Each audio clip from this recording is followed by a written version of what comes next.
Yep.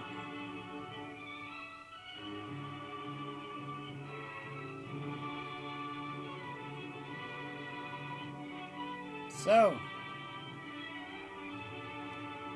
today we are here to review 1931's Frankenstein. Now, you probably do know that, or maybe not know, I don't.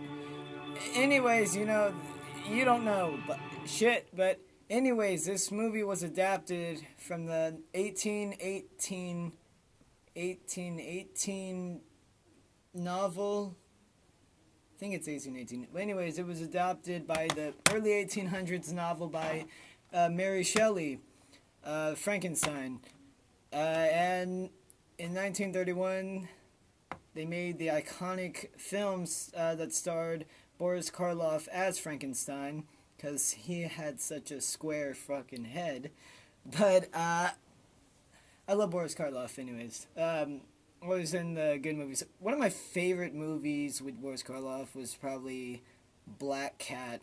Really love that one. But coming in the first place, Frankenstein was the one that I really, really loved, actually. You already could probably hear in the background the guy mentioned to Frankenstein. And, I love this movie because it's iconic, And a thing about this is how it's not like today's horror movies. When you see a horror movie that has a creature in it, you automatically think that the creature is bad. But in this movie, you start to learn that this creature is not bad. Or Frankenstein, or the monster. I don't really care how they call it. I'm not one of those people that really get mad of what they call the monster. People are just like, oh, his name's not Frankenstein. It's Dr. Frankenstein is the one who made him. That's Frankenstein. He's just the monster, the creature. No, screw that. It's actually really weird to fight over something like that. But, this movie is very iconic, and the thing that I really love about that is, like I was saying, when you see a creature today, you automatically think that the creature's bad. But in this movie, you start to learn that he's good and stuff. Like, there's a scene in the movie of where he sees a little girl playing by a lake, or by a pond, or whatever you want to call it. And the little girl asks, do you want to play with me? And Frankenstein, he just follows her. She grabs his hand, takes him over to the pond to play, and they're throwing flowers, making the flowers float on the water and stuff. And she gives him one, he throws it. He starts getting happy, he likes it. And so he picks her up and he thinks that she'll float too. But, he doesn't know what he's doing. He thought that they were just playing, and it was accidental. And so that's when everybody thinks that he killed her, and he's a monster, he's no good, he's dangerous to the community. And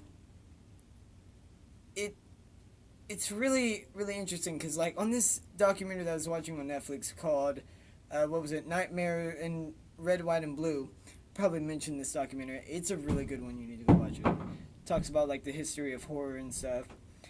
And this movie is kind of of how we see people, and even though what they look like doesn't really mean that they act, that they're bad just because of what they look like, and just because what they do and stuff, And I really wanted to get this movie in the 75th anniversary edition in the Universal Legacy series. I'm gonna try to get all the Universal Legacy series because I really like the way it looks. It looks like a book and stuff. It has those edges on it, and I got the DVD inside the case. But it comes with 2 in it. It's really awesome.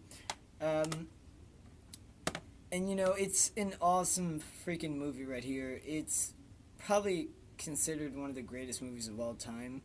I mean, because it's really old. It's really, really, really old movie. So I mean, a lot of times it is going to be considered one of the greatest movies of all time.